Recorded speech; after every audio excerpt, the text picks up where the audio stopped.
moment simple, plein d'émotions, lorsque la présidente du conseil départemental remet l'insigne de chevalier de l'Ordre national du mérite à Roger Lavergne. Pour comprendre cet illustre personnage, nous nous rendons chez lui. Des livres partout, il faut dire que cet ancien professeur a très vite partagé ses connaissances. 4 ou 5 feuilles de femme infusées 10 minutes dans une tasse d'eau bouillante soignent la grippe. Information apportée par l'élève Nicolas Imbert de 5e V. En fait, je suis né à La Mure, qui est un petit village sur la route Napoléon. C'est là où il y avait des mines d'anthracite. C'est là où mon père a travaillé. Toute mon enfance, j'ai vu papa revenir de la mine. Il était plus noir que le plus noir des cafres.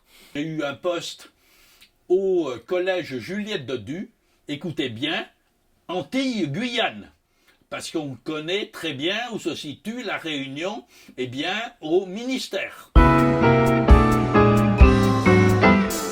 Une immense bibliographie consacrée aux plantes réunionnaises constitue son œuvre, la plus célèbre d'entre elles étant Fleurs de Bourbon. Une littérature initiée à une époque où ce n'était pas à la mode, la pratique était simplement culturelle. C'est donc à l'espace Redley du bas de la rivière Saint-Denis que cette cérémonie a eu lieu. Et dès l'arrivée des invités, c'est eux qui se font photographier. Pourquoi vous faites des photos des autres alors que c'est vous qui êtes à l'honneur ? Mais c'est pour faire un diaporama.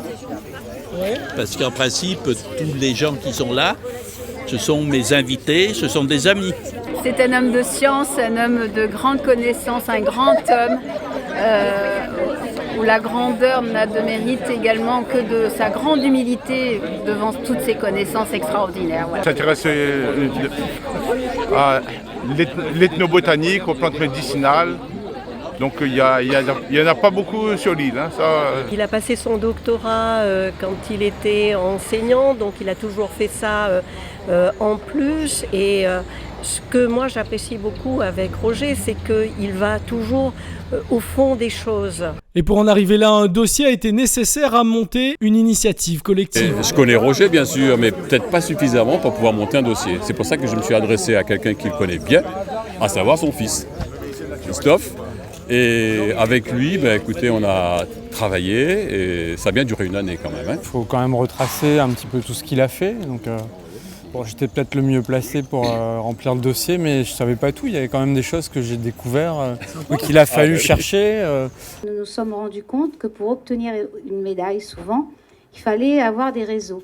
Et que parfois, des personnes très méritantes pouvaient y échapper parce que n'avaient pas les entrées nécessaires, il faut être parrainé.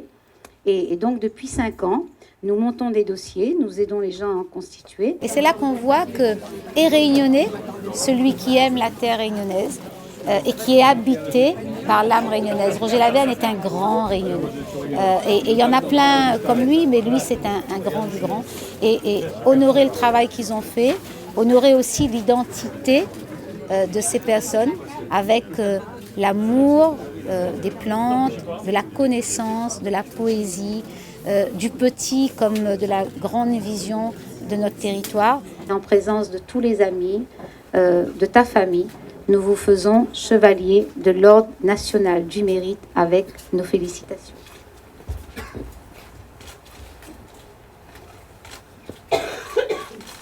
Des générations entières de collégiens ont fait les herbiers de Monsieur Lavergne. Si moi, les passionnés de botanique aujourd'hui, c'est quand même grâce à lui. Il aide à moi, il oriente à moi un peu dans toutes les associations de la Réunion. Et il peut dire qu'aujourd'hui, s'il m'y apprend et m'y transmettre mon savoir avec bonne jeune guide aujourd'hui, c'est quand même grâce à Roger. Il me dit, moi, on a toute son collection, me la suivre aller dans le sentier. Voilà, mais nous, à nous de temps en temps aussi pour la reconnaissance des plantes. Donc, il me dit, c'est mon père spirituel. Je suis étonné par la grâce qui me fut donnée d'avoir un style souple et fleuri, un fertile imaginaire. J'aime faire chanter les mots, avoir le verbe en chanteur. Je ne peux qu'être fier d'être devenu un écrivain naturaliste qui continue à inscrire son œuvre au souffle du patrimoine réunionnais. Il écrit par passion, et puis ça vient tout seul. On ne peut pas l'en empêcher d'ailleurs, de toute façon. C'est impossible. Là, ces derniers temps, il n'a pas arrêté d'écrire. Un grand sourire. Et il faudrait qu'il se repose un peu parce que la santé est fragile. La conclusion sera pour cet homme qui ne peut s'arrêter de partager. Et comme je l'ai dit à Nassima et devant tout le monde, ce qu'on donne fleurit, ce qu'on garde pourrit. C'est ça que tu veux que les gens retiennent ? Oui.